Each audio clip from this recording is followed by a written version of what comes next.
our struggle will succeed. Our struggle will succeed because we believe in God. If God is truly real, I don't believe that we will fail. Because when I made that commitment before God, as I was telling you, within 4 hours, I said, God, what I'm about to do, if I am truly not in the truth, do not give me the means. If what I want to launch as a military operation is going to create a situation where there will be a lot of suffering, where we are not on the side of truth, do not give me the means. Because at the time I was asking, I didn't have the means, I didn't have any weapons, I didn't have any money. But God, if what we are going to do is meant to bring justice, peace and equality among Ivorians, give me the means. And God gave me the means. It wasn't even it wasn't even a friend who gave me the means. That's how I got involved. That's why I said I have no regrets. If it hadn't been God's path, I wouldn't have received the means. So, dear parents, dear brothers, dear friends, I wanted to reassure you of one thing, that many things happened in the CNO zone. There were killings, theft, looting, so many things that tarnished the name of the rebellion before my arrest. But know one thing, and I always say this to my younger brothers, when you commit to something, do it with sincerity. Since the rebellion strayed from its original path, that is, the path of protecting the people, it has stopped making progress. It came to a halt, it no longer advanced, and it only created more victims. We are withdrawn. And then we said to ourselves, well, we stopped doing anything since there were elections, so that people wouldn't say it was IB who was against the elections, that it was IB who didn't want peace. I said, say radio silent. Let's prepare ourselves, because we're not God, we're not invincible. But when you know the truth, when you know the reality on the ground, we were convinced of one thing, that these elections would end in armed conflict. So let's prepare accordingly. And we prepared ourselves. They went ahead with the elections. What was the result? Here we are. And they couldn't find any other solution but to take up arms to attack Abobo and Anyama. And thank God, despite the limited resources we had, with your blessings, we were able to hold out in the resistance. We fought as best we could. We resisted gradually, slowly, and we managed to arm ourselves from them, from our opponents. Because it's true, we were arming ourselves.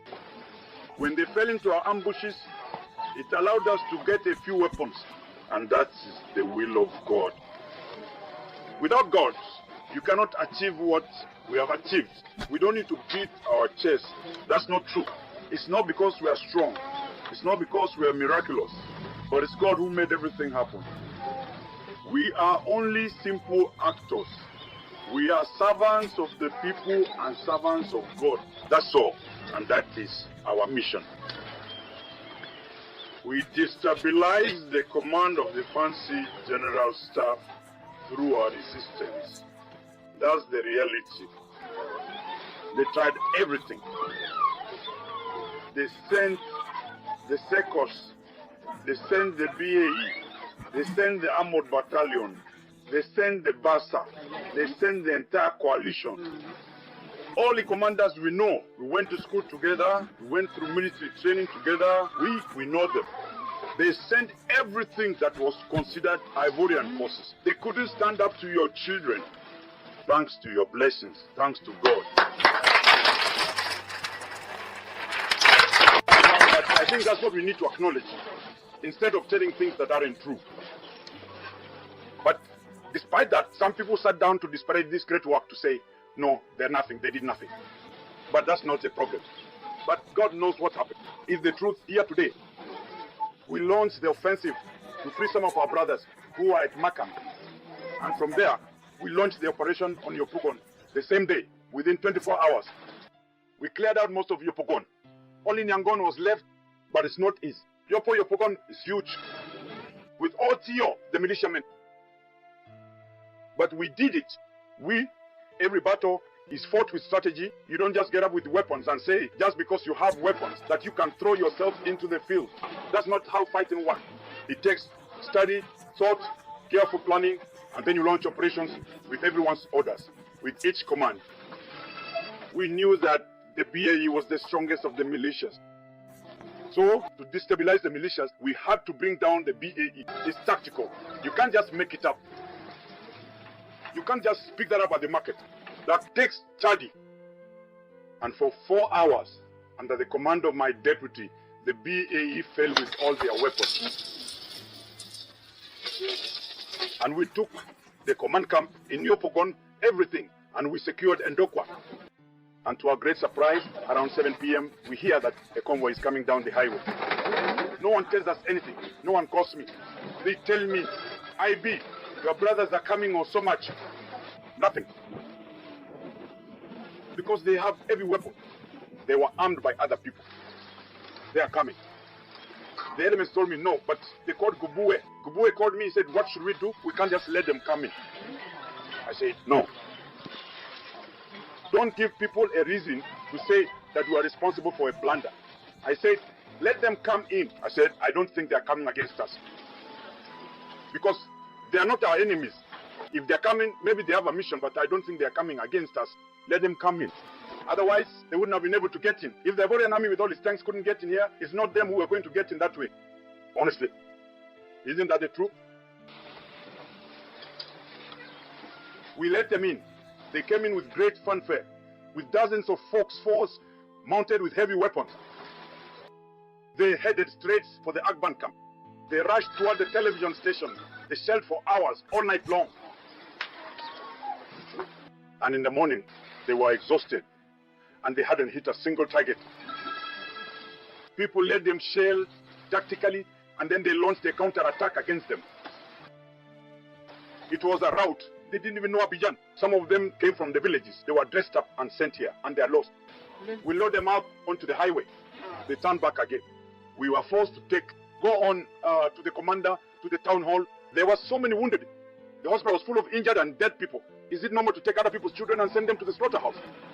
When you arrive in a village, there's a village chief there. At the very least, go and greet him and then say, well, we've arrived. What can we do together? That's the least you can do. But no.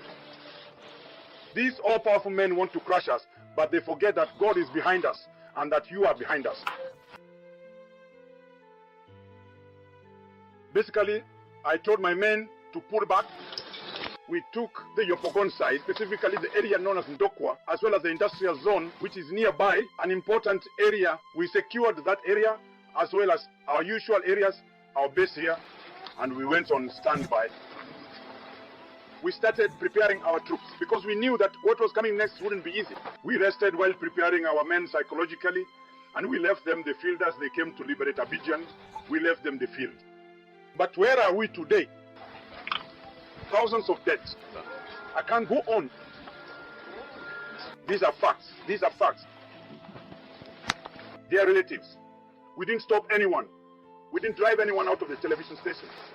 They didn't take the television station. They told everyone that they took the television station. But the truth always comes out in the end.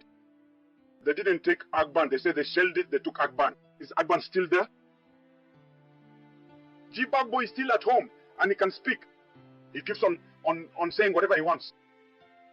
I swear to you, if our brothers had consulted us, or if our brothers had given us 48 hours, dear relatives, I'm telling you, 48 hours. The operation we launched in Yopougon was tactical.